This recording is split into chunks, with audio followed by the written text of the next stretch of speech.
Welcome to Charak life care solutions. మనం ఇన్వెస్ట్మెంట్స్కి related, ఫైనాన్స్కి related చాలా విషయాలు మాట్లాడుకుంటూ ఉన్నాం. అలాగే ఈరోజు మ్యూచువల్ ఫండ్స్ గురించి మాట్లాడుకుందాం.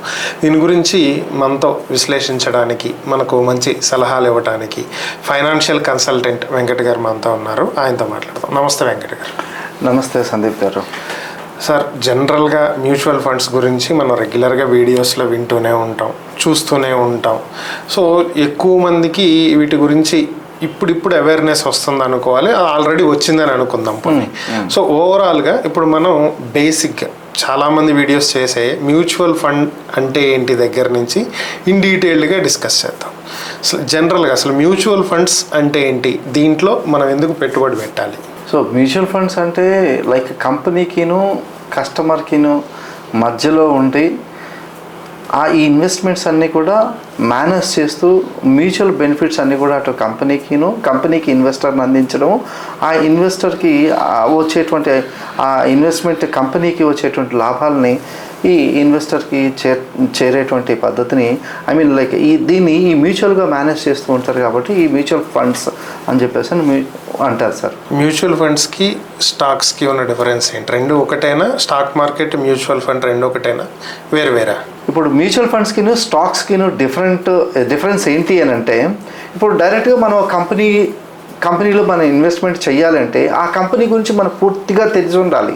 ఆ కంపెనీలో ఉన్నటువంటి స్థితిగతులు అంటే లాభ నష్టాలు ఏంటి, ఆ కంపెనీలో ఉన్నటువంటి ఇన్వెస్ట్మెంట్స్ ఏంటి, ఇన్వెస్టర్స్ ఎవరు, ఇవన్నీ కూడా పూర్తిగా మనం తెలిస్తే ఆ కంపెనీలో మనం ఇన్వెస్ట్మెంట్ చేస్తే దాంట్లో మనం ప్రాఫిట్స్ తీసుకునేటువంటి అవకాశం ఉంటుంది. ఫర్ ఎగ్జాంపుల్ ఏదైనా ఒక కంపెనీ తీసుకుందాం, ఐటీసీ కంపెనీ తీసుకుందాం, లేకపోతే కనుక any company, even Sony company, ఏదో మనం డే టు డే మనం ఉదయం లేస్తే సాయంత్రం వరకు మనం పడుకునేంత వరకు ఏదో ఒక ప్రోడక్ట్, మన కాఫీ దగ్గర నుంచి, టూత్పేస్ట్ దగ్గర నుంచి, బట్టల దగ్గర నుంచి, పెట్రోల్ దగ్గర నుంచి అన్నీ కూడా మనం వేరే ఏదో కంపెనీ మనం తయారు చేసేటువంటి వస్తువులనే మనం వాడుతూ ఉంటాం. కానీ ఆ కంపెనీ గురించి మనం తెలుసుకొని అయితే మనం కొనం. సపోజ్ ఒక పేస్టే కొనాలి, ఆ పేస్ట్ కోల్గేట్ కంపెనీలో ఎంత ప్రాఫిట్స్ వస్తున్నాయి, ఎంతమంది పనిచేస్తున్నారు, ఎన్ని స్టాక్స్ ఉన్నాయి, దాంట్లో స్టాక్ వాల్యూ ఎంత, ఇదంతా మనకు అనవసరం. ఒకవేళ ఆ కంపెనీలో మనం ఇన్వెస్ట్మెంట్ చేయాలి అని అంటే డైరెక్ట్గా ఇన్వెస్ట్మెంట్ చేస్తే ఏదైనా కావచ్చు, ఐదర్ ప్రాఫిట్ కావచ్చు, లేకపోతే లాస్ రావచ్చు. అదే మ్యూచువల్ ఫండ్స్లో ఏంటంటే సపోజ్ ఒక 10,000 రూపాయల ఇన్వెస్ట్మెంటు కోల్గేట్ కంపెనీలో మనం పెట్టుబడి పెడితే అందులో మనకు ప్రాఫిట్ రావచ్చు, లాస్ రావచ్చు. కానీ అదే మ్యూచువల్ ఫండ్స్లో పెడితే ఈ 10,000 రూపాయలని ఒక 10 రకాల కంపెనీల్లో డైవర్సిఫై చేసి దాంట్లో 1,000 రూపీస్, దీంట్లో 1,000 రూపీస్, దీంట్లో 1,000 రూపీస్ పెడతారు. కాబట్టి 4 కంపెనీల్లో నష్టం వచ్చినా ఒక 6 కంపెనీల్లో ప్రాఫిట్ అనేది ఉంటుంది. కాబట్టి దాన్ని బ్యాలెన్స్ చేసి మ్యూచువల్గా దాన్ని ఈక్వలెంట్గా బ్యాలెన్స్ చేసి మనకు ప్రాఫిట్స్ అనేది కస్టమర్కి అందజేస్తారు. అదే డైరెక్ట్గా ఇన్వెస్ట్మెంట్ చేస్తే ఆ అవకాశం అనేది ఉండదు. కాబట్టి అయితే నష్టం లేకపోతే లాభం ఉంటుంది. ఇక్కడ అలా ఉండదు, రిస్క్ని మేనేజ్ చేస్తారు. కాబట్టి ఇది కొంచెం ఈజీ వేలో ఉంటుంది. అది సార్ డిఫరెన్స్. ఓకే. సో అయితే స్టాక్ మార్కెట్లోనే ఇన్వెస్ట్మెంట్ జరుగుతుంది, మ్యూచువల్ ఫండ్స్ కూడా. అబ్సల్యూట్లీ. బట్ ఏంటంటే మల్టిపుల్ కంపెనీస్లో ఇన్వెస్ట్మెంట్ అనేది జరుగుతుంది. అవును సార్, అవును. సో ఇందాక మీరు చెప్పారు large cap, small cap, mid cap అని చెప్పారు. అసలు ఇవేంటి, ఇన్ని రకాలు, ఈ డిఫరెన్స్ ఏంటి అసలు వీటికి? ఇప్పుడు కొత్తగా స్టార్టప్ కంపెనీస్ కొన్ని ఉంటాయి సార్. సో ఈ కంపెనీస్ అన్నీ కూడా ఒక్కొక్క కంపెనీసు మనకు చిన్న స్థాయిలో అంటే 10 రూపీస్ ఎన్ఏవి స్థాయి నుంచి స్టార్ట్ అయ్యి టాప్ 100 కంపెనీస్ ఉంటాయి. టాప్ 100 కంపెనీస్ అన్నీ కూడా లార్జ్ క్యాప్ కంపెనీస్. తర్వాత అబౌట్ 250 కంపెనీస్ వరకు ఉంటాయి, అవన్నీ మిడ్ క్యాప్ కంపెనీస్. అంటే 100 నుంచి 250 వరకు మిడ్ క్యాప్ కంపెనీస్. తర్వాత 250 అండ్ అబోవ్ ఉంటాయి, అవన్నీ కూడా స్మాల్ క్యాప్ కంపెనీస్. సో ఈ కంపెనీస్ అన్నీ కూడా ఎప్పుడు కూడా గ్రోయింగ్ స్టేజ్లో ఉంటాయి. కాబట్టి దాంట్లో ఎక్కువ ప్రాఫిట్స్ అనేది చూసేటువంటి అవకాశం ఉంటుంది. కాబట్టి ఆ గ్రోత్ కూడా మల్టీఫోల్డ్ అయ్యి ఉంటుంది. కాబట్టి స్మాల్ క్యాప్లో ఎక్కువగా ప్రాఫిట్స్ అనేది ఉండేటువంటి అవకాశం ఉంది సార్. అట్లా అని చెప్పేసి లార్జ్ క్యాప్ కంపెనీలో ప్రాఫిట్స్ రాదు అని కాదు, అవి ఆల్రెడీ ఒక స్థాయిలో పర్ఫార్మెన్స్ చేస్తూ ఉంటాయి, స్టాగ్నేట్ అయి ఉంటాయి. సో మనకి రిస్క్ తక్కువగా ఉంటుంది. బాగా పెద్ద కంపెనీలో మనం ఇన్వెస్ట్మెంట్ చేస్తే రిస్క్ తక్కువగా ఉంటాయి. కాబట్టి అవన్నీ కూడా లార్జ్ క్యాప్ ఫండ్స్ సార్. ఇది ఈ 100 నుంచి 250 కంపెనీస్ వరకు ఉన్నట్టు మిడ్ క్యాప్ కంపెనీస్. సో ఒక మీడియం రేంజ్లో ఉంటాయి కాబట్టి ఇవి కూడా మంచి పర్ఫార్మెన్స్ చేస్తాయి. So small cap companies mid cap కంపెనీకి రావచ్చు, ఈ మిడ్ క్యాప్లోంచి లార్జ్ క్యాప్ కంపెనీలోకి కూడా ఎదిగేటువంటి అవకాశం ఉంది సార్. డిపెండింగ్ ఆన్ వాళ్ళు చేసేటువంటి పర్ఫార్మెన్స్ని బట్టి, ఆ కంపెనీస్ చేసేటువంటి పర్ఫార్మెన్స్ని బట్టి. ఓకే, కంపెనీ ప్రాఫిట్ లాస్ని బట్టి వాళ్ళ ఇయర్లీ టర్న్ ఓవర్స్ వీటిని బట్టి చేంజ్ అవుతూ ఉంటుంది. అవును సార్, అవును సార్. సో ఇన్వెస్ట్మెంట్ పెట్టాలి అనుకున్నప్పుడు ఈ మూడిట్లో ఏ ఫండ్లో పెడితే బెటర్ పెర్ఫార్మెన్స్ ఉండే ఛాన్సెస్ ఉంటాయి సార్? ఇది ఏ ఫండ్లో పెడితే పర్ఫార్మెన్స్ అనేది కాకుండా సార్, పర్సన్ యొక్క ఏజ్ని బట్టి, పర్సన్ యొక్క ఫైనాన్షియల్ నీడ్ని బట్టి, పర్సన్ యొక్క ఫైనాన్షియల్ గోల్ని బట్టి, ఆ పర్సన్ అలొకేట్ చేసేటువంటి బడ్జెట్ని బట్టి, ఆ పర్సన్కి ఉన్నటువంటి ఎక్స్పెన్సెస్, ఇన్కము, ఎక్స్పెన్సెస్, తర్వాత ఆయనకి ఉన్నటువంటి అవగాహన, అంటే రిస్క్ అపెటైట్ అంటారు కదా, అంటే రిస్క్ని ఎంతవరకు ఆయన బేర్ చేయగలడు అన్న దాన్ని బట్టి అది ఏ కంపెనీలో ఏ స్టాక్, అంటే ఏ సెగ్మెంట్లో ఇవ్వాలి, అదే స్మాల్ క్యాప్లో ఇవ్వాలా, మిడ్ క్యాప్లో ఇవ్వాలా, లార్జ్ క్యాప్లో ఇవ్వాలా, లేదా డెట్ ఫండ్స్లో ఇవ్వాలా, ఈక్విటీలో ఎక్కువ పోర్షన్ ఇవ్వాలా అన్నటువంటి ఇది వాళ్ళతో పర్సనల్గా మాట్లాడితే కానీ ఈ విషయాలన్నీ కూడా తెలియవు. ఓకే, అది సార్. సో వాటిని బేస్ చేసుకుని ఫండ్ దేంట్లో పెట్టాలి అనేది డిసైడ్ చేస్తారు. అవును సార్, అవును సార్. సో స్టాక్ మార్కెట్లో మనకి కొత్త కంపెనీ ఏదైనా సరే జాయిన్ అవ్వాలి అన్నప్పుడు, కొత్తగా రిలీజ్ చేస్తున్నప్పుడు ఐపీఓస్ ఉంటాయి. సో అలాగే ఇక్కడ కూడా మ్యూచువల్ ఫండ్స్లో ఏమైనా ఉంటాయా? ఎన్ఎఫ్ఓస్ ఉంటాయి సార్. అక్కడ ఇనిషియల్ పబ్లిక్ ఆఫర్ అని చెప్పేసి వాళ్ళు రిలీజ్ చేస్తారు, ఇక్కడేమో న్యూ ఫండ్ ఆఫర్ అని చెప్పేసి ఇక్కడ రిలీజ్ చేస్తారు. ప్రతి కంపెనీ కూడా న్యూ ఫండ్ ఆఫర్ వచ్చినప్పుడు 10 రూపాయలు ఎన్ఏవితో స్టార్ట్ అవుతుంది. అది అగ్రెసివ్గా వెళ్తేనేమో పెరుగుతుంది, లేదు అంటే కనుక ఆఫ్టర్ రిలీజ్ అయిపోయిన తర్వాత కూడా 1-2 months 1-2 years అట్లాగా లో పర్ఫార్మెన్స్ ఉండి తర్వాత వెళ్ళేటువంటి పికప్ అయ్యేటువంటి ఛాన్సెస్ ఉంటాయి. అది ఎన్ఎఫ్ఎస్ నవేడేస్ చాలా కంపెనీస్ వస్తున్నాయి సార్, కొత్త ఫండ్స్ తీసుకొస్తున్నాయి, కొత్త పేర్లతో ముందుకు వస్తున్నాయి. సో ఇన్ఫ్రాస్ట్రక్చర్ ఫండ్స్ అని, గ్లోబల్ ఇన్నోవేషన్ ఫండ్స్ అని చెప్పేసి అని, తర్వాత థీమాటిక్ ఫండ్స్ అని చెప్పేసి అని, మ్యానుఫ్యాక్చర్ ఫండ్స్ అని చెప్పేసి అని, ఇట్లా రకరకాలుగా డిజిటల్ ఫండ్స్ అని రకరకాల ఫండ్స్ ఒక కంపెనీ వాళ్ళు లాంచ్ చేస్తున్నారు. సో ప్రతి కంపెనీని బట్టి ఆ కంపెనీకి ఉన్నటువంటి బ్యాక్గ్రౌండ్ని బట్టి, వాళ్ళకు ఉన్నటువంటి దీన్ని బట్టి ఒక థీమ్ని సెలెక్ట్ చేసుకొని ఒక separate structure, investment strategy design చేసుకొని ఆ ఫండ్ని మార్కెట్లోకి ఇంట్రొడ్యూస్ చేస్తారు. ఓకే, సో ఇప్పుడు మీరు అన్నట్టు ఎన్ఎఫ్ఓస్ ఉంటాయి అన్నారు, పర్చేస్ చేసుకోవచ్చు అంటే ఇది వన్ టైం పర్చేజా లేదంటే మంత్లీ పర్చేస్ చేయొచ్చు? ఎన్ఎఫ్ఓలో సార్ ఏదైనా చేసుకోవచ్చు సార్. అది మనము వాళ్ళు ఆ ఫండ్ లాంచ్ చేసిన తర్వాత మనం దాన్ని ఎస్ఐపి విధంగా పెట్టుకోవచ్చు, మంత్లీ ఆర్ లంసంగా పెట్టుకోవచ్చు, డిపెండింగ్ ఆన్ ఆ ఫండ్ యొక్క పర్ఫార్మెన్సు, ఆ కంపెనీ, తర్వాత ఆ కంపెనీలో ఏ ఫండ్ని ఎవరు మేనేజ్ చేస్తున్నారు, ఆ ఫండ్ మేనేజర్ యొక్క ప్రీవియస్ ఎక్స్పీరియన్స్ ఏంటి, ఆ ఫండ్ మేనేజర్ యొక్క పోర్ట్ఫోలియో ఏంటి అని చెప్పేసి చూసుకొని, సో మనం కొంతమంది ఏంటంటే మంచి కంపెనీ అతని పోర్ట్ఫోలియో ఫండ్ మేనేజర్ని బట్టి కూడా ఇన్వెస్ట్ చేసేటువంటి వాళ్ళు ఉంటారు. అంటే ఎందుకంటే ఫర్ ఎగ్జాంపుల్ ఇప్పుడు ఫ్రాంక్లిన్ టెంపుల్టన్లో ఒక ఫండ్ మేనేజర్ ఉన్నాడు, ఆయన మంచి ఓవర్ వాల్మింగ్ పర్ఫార్మెన్స్ ఇచ్చి ఉండొచ్చు. ఆయన రిజైన్ చేసి ఒక 10 సంవత్సరాలు అక్కడ పనిచేసిన తర్వాత ఆయన రిజైన్ చేసి ఇంకో కంపెనీలో వచ్చి ఉండొచ్చు. సో ఆయనకి అక్కడ ఉన్నటువంటి పాస్ట్ ఎక్స్పీరియన్స్ని బట్టి, ఆయన ఇచ్చినటువంటి పర్ఫార్మెన్స్ని బట్టి ఈయన ఇక్కడ జాయిన్ అవుతే ఓకే ఈయన ఉన్నాడు కదా అని చెప్పి ఇక్కడ ఇన్వెస్టర్స్ వచ్చేటువంటి వాళ్ళు కూడా ఉన్నారు సార్. ఓకే, సో ఇవన్నీ కూడా ఫండ్ని మార్కెట్లోకి వచ్చేటప్పుడు ఇవన్నీ కూడా అనాలిసిస్ అంతా కూడా జరుగుద్ది సార్ ఇది. ఓకే, సో అయితే ఇప్పుడు సిప్ అనుకున్నాం, సిస్టమేటిక్ ఇన్వెస్ట్మెంట్ ప్లాన్. సో ఈ సిప్ అనేది ఎంత అమౌంట్ నుంచి స్టార్ట్ చేయొచ్చు? 100 రూపాయల దగ్గర నుంచి స్టార్ట్ చేయొచ్చు సార్. రోజుకి 100 రూపాయలు కూడా స్టార్ట్ చేయొచ్చు. ఇంకా చెప్పాలంటే రోజుకి 100 రూపాయలు, 50 రూపాయలు అట్లా కూడా స్టార్ట్ చేయొచ్చు. ఓకే, డైలీ సిప్ పెట్టవచ్చు, మంత్లీ సిప్ పెట్టచ్చు, వీక్లీ సిప్ పెట్టచ్చు, ఓకే ఎట్లయినా చేయొచ్చు సార్. అది మన ఇష్టము, మన చేతుల్లో ఉంటుంది. మనం ఎప్పుడు కావాలంటే అప్పుడు పెట్టుకోవచ్చు, ఎప్పుడు కావాలంటే అప్పుడు స్టాప్ చేయొచ్చు, ఎప్పుడు కావాలంటే అప్పుడు పాస్ చేయొచ్చు, ఎప్పుడు కావాలంటే అప్పుడు విత్డ్రా చేసుకోవచ్చు, ఎప్పుడు కావాలంటే అప్పుడు పెంచుకోవచ్చు, ఎంత కావాలంటే అంత పెంచుకోవచ్చు. ఇలా మల్టిపుల్ ఆప్షన్స్ ఉండి ట్రాన్స్పరెంట్గా ఉండేటువంటి ఒక అద్భుతమైనటువంటి అవకాశము మ్యూచువల్ ఫండ్లోనే ఉంది సార్.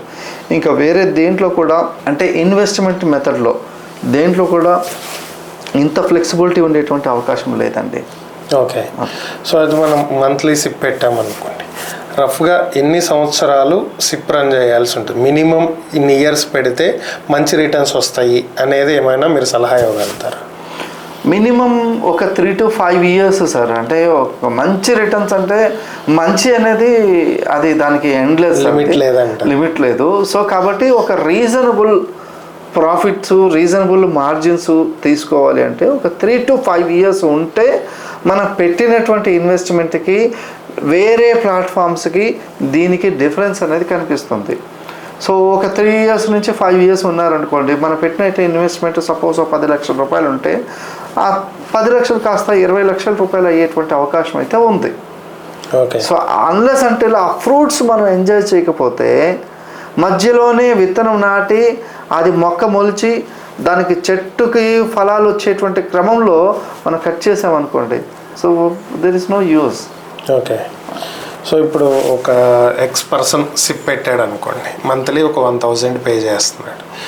మీరు చెప్పినట్టు ఒక 3 years పే చేశాడు అనుకుందాం. సో ఇయర్లీ 12,000 చొప్పున పే చేస్తున్నాడు, 1000 కాబట్టి 3 years పే చేస్తున్నాడు. సో అక్కడతో ఆపేసి వెంటనే విత్డ్రా చేసుకోవచ్చా, లేదా ఇంకా కొన్ని రోజులు అమౌంట్ పే చేయకుండా 3 years దగ్గర ఆపేసి ఇంకా కొన్ని సంవత్సరాలు ఉంటే ఇంకా బెటర్ రిటర్న్స్ వచ్చే ఛాన్స్ ఉంటుంది? చాలా చాలా మీరు మంచి ప్రశ్న అడిగారండి. ఎందుకంటే కొంతమంది డబ్బులు ఉన్నప్పుడు బాగా అగ్రెసివ్గా నేను అది చేసేద్దాం ఇది చేసేద్దాం అని చెప్పి మంచి ప్లానింగ్ చూసుకొని ఆ ప్లానింగ్ ఎస్ఐపి స్టార్ట్ చేస్తారు. గోయింగ్ ఫార్వర్డ్ ఒక 3 years పే చేస్తారు. 3 years తర్వాత ఏదో అనుకోని ఇబ్బందులు వచ్చేస్తాయి, అక్కడ ఆపేస్తారు. ఆపేసిన తర్వాత కావాలంటే విత్డ్రా చేసుకోవచ్చు, ఎనీ కైండ్ ఆఫ్ ఏదైనా ఎమర్జెన్సీ లేదా నీడో ఏదో వచ్చింది విత్డ్రా చేసుకోవచ్చు. లేదా అక్కడితో ఆపేసి ఆ డబ్బులు ఉన్నాయన్న సంగతి మర్చిపోయి ఒక 3 years 5 years ఉన్నారనుకోండి, అప్పటిదాకా అతను ఎంతైతే పే చేసి ఉంటాడో దానికి ఇంకొక 3 years కనుక వెయిట్ చేస్తే దానికి డబుల్ అవుతుంది. ఓకే. ఒక 3 to 5 yearsలో ఆ ఉన్నటువంటి డబ్బే ఇన్వెస్ట్ చేసింది సపోజ్ ఒక 36,000 రూపీస్, ఇందాక మీరు మాట్లాడిన దాని ప్రకారం. సో 36,000 రూపీస్ అనుకోండి, అది డబుల్ అయిపోతుంది ఇంకో 3 to 5 years కనుక వెయిట్ చేస్తే. ఓకే. సో అట్లా ఆ డబ్బుతో అది ఆటోమేటిక్గా పెరుగుతూ ఉంటుంది సార్. మనమేమి నేనట్టు మళ్ళీ దాన్ని చేయాల్సిన రీఇన్వెస్ట్మెంట్ చేయాల్సిన అవసరమే లేదు. ఏం లేదు, ఆటోమేటిక్గా అదే. అవును సార్, అవును సార్, అవును సార్. సో ఇప్పుడు సిప్కి, ఆర్డీకి, ఎఫ్డీకి ఈ మూడిట్లో ఏది బెటర్ అని అడిగితే మీ సలహా ఏంటి? సిప్కి, ఆర్డీకి, ఎఫ్డీకి ఏది తేడా అంటే సార్, మీకు నేను 3 రకాల ఫోన్లు ఇస్తాను సార్. ఒకటేమో ల్యాండ్లైన్, రెండోదేమో కీప్యాడ్ ఫోను, ఇంకోటేమో స్మార్ట్ ఫోన్ అండి. ఈ 3 ఫోన్లలో ఏది బెటర్ అంటే మీరు ఏం చెప్తారు సార్? స్మార్ట్ ఫోనే బెటర్ కదా.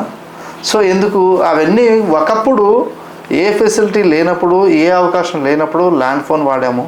దాని తర్వాత సెల్ ఫోన్ వచ్చిన తర్వాత అదే వైర్లెస్ అని చెప్పి కీప్యాడ్ ఫోన్ వాడాము. అరే వైర్లెస్సే కాదు, దీంట్లో ఇంకా ప్రపంచాన్ని మొత్తం చూడొచ్చు అని చెప్పేసి కలర్ ఫోను, స్మార్ట్ ఫోన్ వచ్చింది.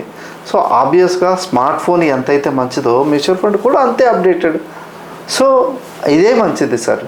సో ఎఫ్డిఆర్డి అనేది it's old investment method sir అది. ఓకే. సో ఇప్పుడు మ్యూచువల్ ఫండ్స్ మీద వచ్చే రిటర్న్స్ మీద ట్యాక్స్ ఉంటుందా, ఉండదా? ఉంటుంది సార్, 100% ఉంటుంది. లాంగ్ టర్మ్ క్యాపిటల్ గెయిన్ అని చెప్పేసి ఉంటుంది, షార్ట్ టర్మ్ క్యాపిటల్ గెయిన్ అని చెప్పేసి ఉంటుంది. మోర్ దెన్ 1 year పైన వెయిట్ చేస్తే అది లాంగ్ టర్మ్ క్యాపిటల్ గెయిన్ కిందకి వస్తుంది. లెస్ దెన్ 1 year కిందకి వస్తేనేమో అది షార్ట్ టర్మ్ క్యాపిటల్ గెయిన్ కిందకి వస్తుంది. ఇప్పుడున్నటువంటి అంటే గవర్నమెంట్ మారుస్తూ ఉంటుంది కదా, ఎవ్రీ ఇయర్ మనకి బడ్జెట్ సమావేశాలు అప్పుడు డిసైడ్ చేస్తారు ఎంత ఏమిటి అని చెప్పేసి అని. సో ఎస్టీసీసీ, ఎల్టీసీసీ క్యాపిటల్ గెయిన్స్లో డిఫరెన్షియేషన్ అనేది ఒక్కొక్కసారి 10%, గతంలో 10% ఉండేది. సో ఇప్పుడు 12.5% వచ్చింది. గతంలో షార్ట్ టర్మ్ గెయిన్ వచ్చేసి 12.5 ఉంటే ఇప్పుడు 15%. ఇట్లా గవర్నమెంట్ తీసుకున్నటువంటి నిర్ణయాలను బట్టి ఆ ట్యాక్స్ అనేది ఉంటుంది సార్ అది. ఓకే. సో మీరు మినిమం 3 years అన్నా లేకపోతే 6 years అయినా వెయిట్ చేయాలి అన్నారు కాబట్టి 1 year లోపు క్లోజ్ అయ్యేదైతే ఉండదు మీరు చెప్పిన దాన్ని బట్టి, అంతే కదా. సో ఇంకా షార్ట్ టర్మ్ క్యాపిటల్ గెయిన్ అనే క్వశ్చనే లేదు కదా? లేదు సార్, ఎందుకంటే there are so many funds. మీరు ఇప్పుడు ఇన్వెస్ట్మెంట్ చేసి వారం రోజుల లోపల కూడా తీసుకోవచ్చు, విచ్ ఇస్ ఎఫ్డి కంటే, ఆర్డీల కంటే లేదా బ్యాంకులో సేవింగ్స్ అకౌంట్ పెట్టుకునే దానికంటే కూడా లిక్విడ్ ఫండ్స్ ఉంటాయి. ఈ లిక్విడ్ ఫండ్స్లో చేస్తే ఏమవుతుందంటే ఒక 5% 6% రిటర్న్స్ వచ్చేటువంటి అవకాశం ఉంది. అది కూడా compound rate of interest. But బ్యాంకులో సేవింగ్స్ అకౌంట్ ఉంచడం వల్ల ఉపయోగం ఏంటి? 1 వీక్, వారం రోజులు, నెల రోజుల్లో అక్కడ ఉంచేదానికంటే ఇక్కడ ఉంచితే మీకు ఆ లిక్విడ్ ఫండ్లో వచ్చేటువంటి ఇంట్రెస్ట్ వర్కౌట్ అవుతాయి. 4 to 6% మధ్యలో వర్కౌట్ అవుతుంది. సో అది షార్ట్ టర్మ్ క్యాపిటల్ గెయిన్ కిందకే వస్తుంది. ఇంకా డెట్ ఫండ్స్లో కొన్ని ఉన్నాయి. వితిన్ ఇయర్లో మనం పెట్టి మనం తీసుకోవచ్చు. వితిన్ ఇయర్లో కాదు, within month, what ever it may be, ఆ మంత్లో మనం పెట్టుకోవాలంటే డెట్ ఫండ్స్లో పెడతాం. దాంట్లో షార్ట్ టర్మ్ క్యాపిటల్ గెయిన్ మనకి అక్కడ వర్కౌట్ అవుతుంది. సో ఇంట్రెస్ట్ రేట్స్ మారిపోతాయి సార్, మారిపోతాయి. ఎక్స్పెక్ట్ అంటే లెస్ ఇంట్రెస్ట్ రేట్ రావచ్చు. అదే మీరు అన్నట్టుగా ఏంటంటే మనం ముందుగా కస్టమర్తో మాట్లాడతాం. ఆయన 1 వీక్ ఉంటాడా, 1 మంత్ ఉంటాడా, లేదంటే 1 ఇయర్ ఉంటాడా, లాంగ్ టర్మ్ ఉంటాడా అనేది చూసుకొని దాన్ని బట్టి ఏ ఫండ్స్లో పెట్టాలి, ఎలాంటి ఫండ్స్లో పెట్టాలి అనేది అప్పుడు డిసైడ్ చేస్తాం సార్. ఓకే. సో వీటికి కూడా ట్యాక్స్ పే చేయాలి ఉంటుంది సార్. కానీ వచ్చే రిటర్న్స్తో పోలిస్తే ఫస్ట్ 1 lakh వరకు మళ్ళీ అది కూడా ట్యాక్స్ ఉండదు సార్. ఫస్ట్ 1 lakh ఇప్పుడు సపోజ్ 10 లక్షల రూపాయలు మనం ఇన్వెస్ట్మెంట్ చేసాం సార్. ఒక 6 నెలలే ఉన్నాము అనుకుందాం. 6 నెలల్లో మనకు 90,000 రూపాయలకు మార్జిన్ వచ్చింది. ఫర్ ఎగ్జాంపుల్ చెప్తున్నాను సార్. ఒక 10 లక్షల రూపాయల్లో 90,000 అనేది చాలా తక్కువ మార్జిన్. అంటే నేను ప్రాఫిట్ ఒక 90,000 వచ్చింది అనుకో, దాంట్లో ఏం ట్యాక్స్ ఏం పడదు సార్. 1 lakh అయిపోయిన తర్వాత ఒక 3 lakhs వచ్చింది అనుకో, ఫస్ట్ 1 lakhకి ట్యాక్స్ ఉండదు. సెకండ్ 2 lakhs మాత్రమే షార్ట్ టర్మ్ క్యాపిటల్ గెయిన్. అప్పుడున్నటువంటి గవర్నమెంట్ రేట్ ఆఫ్ ఇంట్రెస్ట్ ప్రకారం 12.5% అయితే 12.5%, 15% అయితే 15% వర్కౌట్ అవుతుంది. ఓకే. మ్యూచువల్ ఫండ్స్ స్టార్ట్ చేయడానికి ఒక మినిమం ఏజ్ క్రైటీరియా ఎంత ఉంటే బెటర్ అంటారు? ఏ ఏజ్లో స్టార్ట్ చేస్తే మంచిది అంటారు? ఇన్కమ్ స్టార్ట్ అయినటువంటి మొట్టమొదటి సంపాదనతోటే మ్యూచువల్ ఫండ్స్ ఇన్వెస్ట్మెంట్ స్టార్ట్ చేస్తే ఫైనాన్షియల్ డిసిప్లిన్ వస్తుంది. తర్వాత వాళ్ళకి ఏం చేయాలి అని చేస్తే డబ్బు పైన కొంత గౌరవం పెరుగుద్ది. సో లగ్జరీ థింగ్స్ అన్నీ కూడా కొంచెం కంట్రోల్గా ఉండేటువంటి అవకాశం ఉంటుంది. కాబట్టి ఇన్కమ్ స్టార్ట్ అయినటువంటి ప్రతి ఒక్కరికి కూడా ఫస్ట్ మంత్లోనే చేయాల్సింది ఇది సార్. అంటే ఈ ఇన్వెస్ట్మెంట్ మెథడ్ అనేది చేయాలి సార్ ఖచ్చితంగా. ఓకే. సో వీటికి ఇన్కమ్ స్టార్ట్ అయిన వెంటనే అన్నారు. సో ఇన్కమ్ అనేది జాబ్ చేసినా రావచ్చు, డైలీ వేజెస్కి వెళ్ళే వాళ్ళకి రావచ్చు, మల్టిపుల్ సెక్టార్ పీపుల్కి రావచ్చు. సో ఎవరైనా మ్యూచువల్ ఫండ్స్లో పెట్టచ్చు సార్. ఇప్పుడు ఆల్రెడీ ఎంప్లాయిడ్ జాబ్ చేస్తున్న వాళ్ళు అయితే ఇప్పుడు చాలామంది మనకి ఆన్లైన్లో చెప్తూనే ఉంటారు, ఈ యాప్లో పెట్టుకోండి, ఆ యాప్లో పెట్టుకోండి, 100 కుప్పలు తెప్పల యాప్లు ఉన్నాయి. సో మరి అసలు నాలెడ్జ్ లేని వాళ్ళు ఉంటారు, మరి వాళ్ళ పరిస్థితి ఏంటి సార్? నాకు తెలిసినటువంటి ఒక వ్యక్తి ఒక షాప్ నడుపుతున్నాడు సార్, సెల్ ఫోన్ షాప్ నడుపుతున్నాడు. ఆ సెల్ ఫోన్ షాప్ దగ్గరికి ఒక బెగ్గర్ వచ్చాడు. ఆ బెగ్గర్కి ఆధార్ కార్డు ఉంది, పాన్ కార్డు ఉంది, బ్యాంక్ అకౌంట్ ఉంది. ఆయన పక్కన వ్యక్తికి ఏదో చెప్తా ఉన్నాడు. అంటే షాప్ ఓనరు ఏదో చెప్తూ ఉంటే అది విని ఇది ఏంటి అని చెప్పేసి అడిగితే అతని చేత మ్యూచువల్ ఫండ్లో SIP కట్టిస్తున్నాడు సార్. నెలకి 1,000 రూపీస్ 2,000 రూపీస్ ఎంతో నాకు కరెక్ట్గా అమౌంట్ అయితే గుర్తులేదు. కానీ సో SIP ఒక బెగ్గర్ చేత కట్టించాడు. ఎందుకంటే ఇతను షాప్ ఓనరు, ఇతను అక్కడే ఉంటాడు.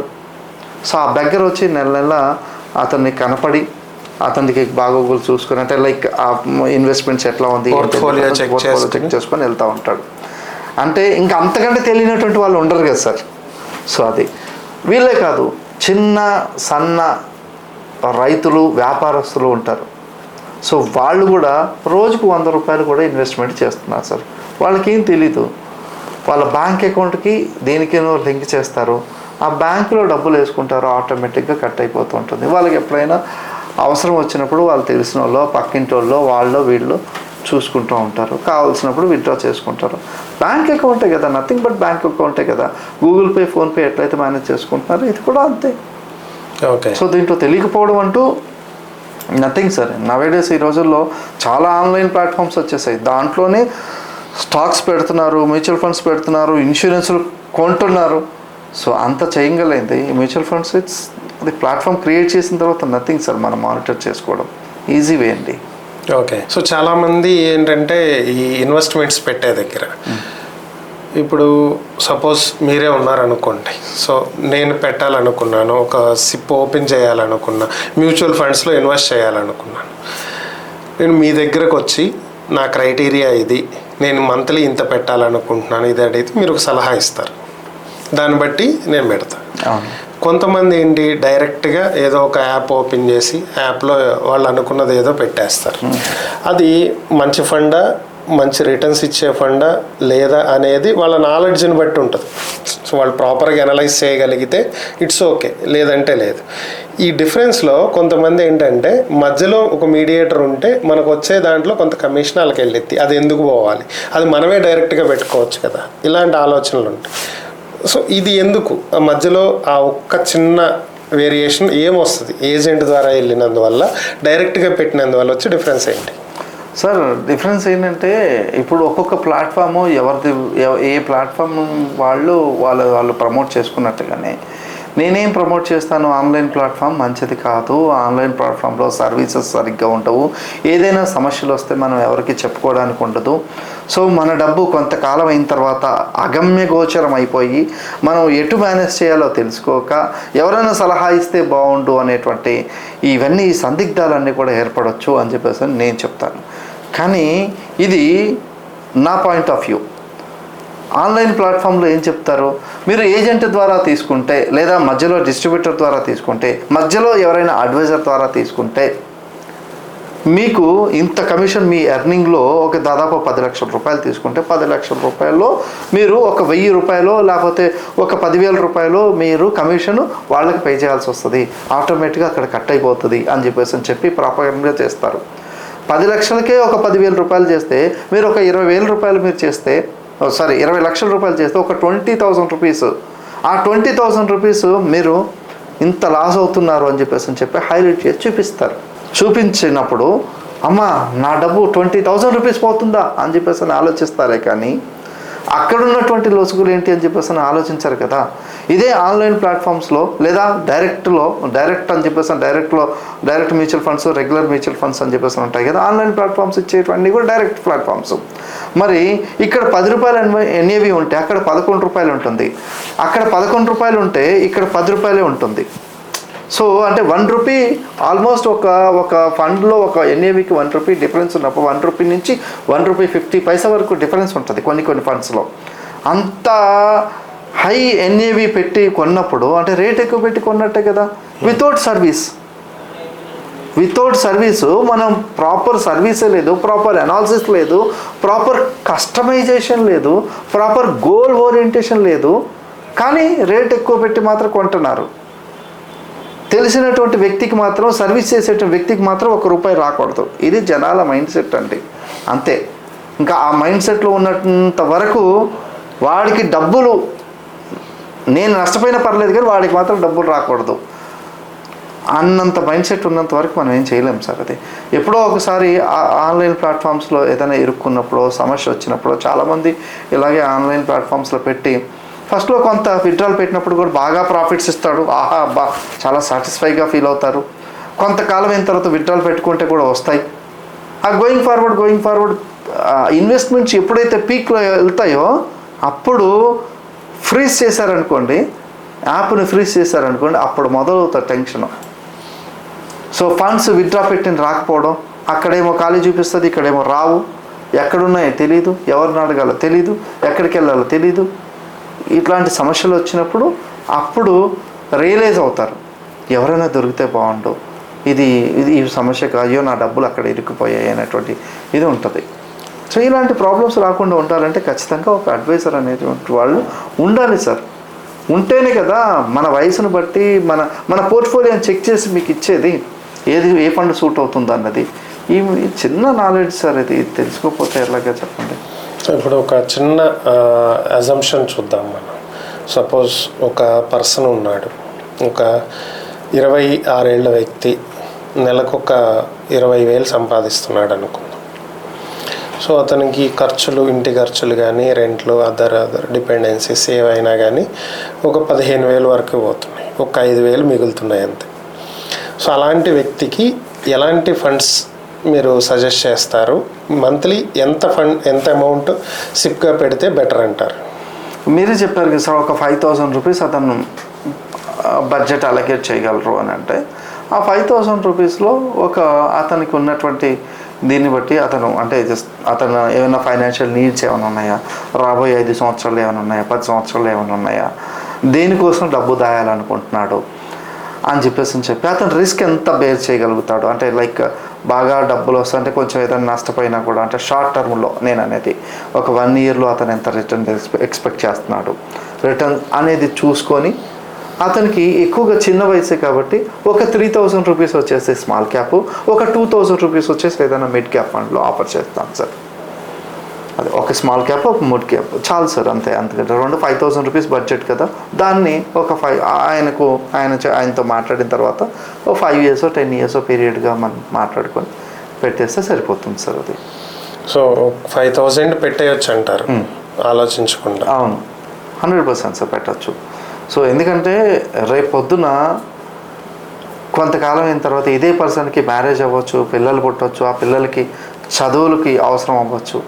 ఇట్లా అవసరం అయినప్పుడు ఇప్పుడు ఈ 5,000 రూపీసే రేపొద్దున అదొక 5 lakhs 10 lakhs రూపీస్ ఎసెట్గా మారుతుంది. అప్పుడు ఒక మంచి ఫ్రూట్స్ అతను తీసుకొని ఎంజాయ్ చేయగలుగుతాడు. అది సార్. సో ఇప్పుడు నాకు మీరు మాట్లాడిన దాన్ని బట్టి ఒక డౌట్ వచ్చింది. జనరల్గా మ్యూచువల్ ఫండ్స్ మనం సిప్ పెడతాం కదా, ఎస్ఐపి మంత్లీ కట్టుకుంటూ వెళ్తాం, ఆర్డీ లాగా. కాకపోతే అక్కడ ఇంట్రెస్ట్ రేట్ తక్కువ వస్తుంది, ఇక్కడ బెటర్గా వస్తుంది అనుకున్నాం. సో ఇదే సిప్ని కొన్ని ఇన్సూరెన్స్ కంపెనీస్ లింక్ చేసి యూలిప్ అని ఇస్తున్నాయి, unit linked insurance plans. So దాంట్లో పెడితే బెటర్ అంటారా, లేదంటే సిప్లోనే పెడితే బెటర్ అంటారా? సార్, రిస్క్తో కూడుకున్నటువంటి వెల్త్ క్రియేషన్ కావాలంటేనేమో ULIP is better sir. So లేదు నాకు రిస్క్ అవసరం లేదు, ఓన్లీ ఇన్వెస్ట్మెంట్ వెల్త్ క్రియేట్ అయితే చాలు, రిస్క్ నేను సపరేట్గా నేను మేనేజ్ చేసుకుంటాను అంటేనేమో so only SIPs better, mutual funds అనేది బెటరు. ఇది ఎప్పుడు అని అంటే కొంతమంది వాళ్ళ ఆలోచనలు స్థిమితంగా ఉండక మ్యూచువల్ ఫండ్స్లో అంటే ఎస్ఐపిలో ఇన్వెస్ట్మెంట్ చేసిన తర్వాత ఒక 1-2 years అయిపోయిన తర్వాత లేదా 3-4 years అయిపోయిన తర్వాత ఆ ఇన్వెస్ట్మెంట్ మనకు కంటికి కనపడుతూ ఉంటుంది. నా దగ్గర ఇంత డబ్బు ఉంది, నా దగ్గర అంత డబ్బు ఉంది అని చెప్పేసి కనపడుతూ ఉంటుంది. అప్పుడు వెంటనే విత్డ్రాల్ పెట్టేసేసి ఆ అనుకున్నటువంటి గోల్ ఏదైతే ఉందో అది కంప్లీట్ అవ్వకముందే విత్డ్రా చేసుకునేటువంటి అవకాశం ఇక్కడ ఉంటుంది. కాబట్టి ఇది ఆ గోల్ని మనం రీచ్ అవ్వడానికి ఇది అడ్డంకిగా మారుతుంది. అంటే ఆ మైండ్ సెట్ ఆఫ్ పీపుల్ అట్లాంటిది లేకుండా మధ్యలో ఏదైనా రిస్క్ జరిగిందనుకోండి, ఆ రిస్క్కి ఎటువంటి మనకు రిటర్న్స్ అనేది మేము తీసుకోలేము. ఇది మ్యూచువల్ ఫండ్లో ఎస్ఐపిలో చేస్తే. అదే యూలిప్లో అనుకోండి, వెల్త్ క్రియేట్ అవుతుంది, at the same time insurance coverage కూడా ఉంటుంది. కాబట్టి వాళ్ళకి కన్సిస్టెంట్ ఆలోచన విధానం అనేది మనకు సరిగ్గా లేనప్పుడు, అంటే లైక్ ప్లానింగ్ అనేది పర్ఫెక్ట్గా లేనప్పుడు ఇన్సూరెన్స్ కూడా ఉండాలి కదా అని చెప్పేసి ఆలోచించినప్పుడు రిటర్న్స్ కూడా బాగుంటాయి కదా అని రెండు కలిపి తీసుకునేది ఇంట్లో ఇక్కడ ప్లాన్ సార్ అది. సో దాంట్లో ఏంటంటే మనకు ఎప్పుడు కావాలంటే అప్పుడు ఒక ఫండ్ నుంచి ఇంకో ఫండ్కి మార్చుకునేటప్పుడు ఎటువంటి ఛార్జెస్ అనేది ఉండవు యూనిట్ లింక్డ్ ప్లాన్స్లో. ఆ ఛార్జెస్ అనేది ఉండదు. తర్వాత లాంగ్ టర్మ్, ఇందాక మనం మాట్లాడుకున్నప్పుడు long term capital gain, short term capital gain, ఇట్లాంటి ఛార్జెస్ అనేది ట్యాక్సెస్ ఉంటాయి కదా, ఆ ట్యాక్సెస్ అనేది అక్కడ పడదు, పడదు. సో అది కొంచెం మేజర్ బెనిఫిట్ అవుతుంది సార్. తర్వాత ఒక ఇన్వెస్ట్మెంట్ మనం ఒక గోల్ ఓరియంటెడ్గా చేసినప్పుడు ఆ గోల్ 100% ఫుల్ఫిల్ అవుతుంది ఏది యూలిప్లో చేసినప్పుడు. ఇక్కడ ఏంటంటే మధ్యలో రకరకాల మార్పులు జరగచ్చు మైండ్ సెట్లో నేను అనేది. సో అక్కడ విత్డ్రా చేసుకునే అవకాశం ఉంటుంది. కాబట్టి పర్పస్ అనేది సాల్వ్ కాదు. మనం 4 నుంచి 5,000 రూపాయలు ప్రతి నెల ఇన్వెస్ట్ చేస్తే మనం ఇన్వెస్ట్ చేసిన డబ్బు వచ్చేసి 4,80,000 రూపాయలు అవుతుంది. అది విత్ ఇంట్రెస్ట్తో కలిపి ఒక లెట్సే ఫర్ ఎగ్జాంపుల్ ఒక 15% రేట్ ఆఫ్ ఇంట్రెస్ట్ తీసుకున్నాం అనుకోండి, అది మన 10 లక్షల రూపాయలు ఎసెట్ అనేది మనకి క్రియేట్ అవుతుంది సార్. అది ఓకే. అది so okay sir. So mutual funds గురించి దాదాపుగా మీరు బెటర్గా మాకు అన్ని విషయాలని కూడా డిస్కస్ చేయటం జరిగింది. Thank you sir. Thank you so much అండి.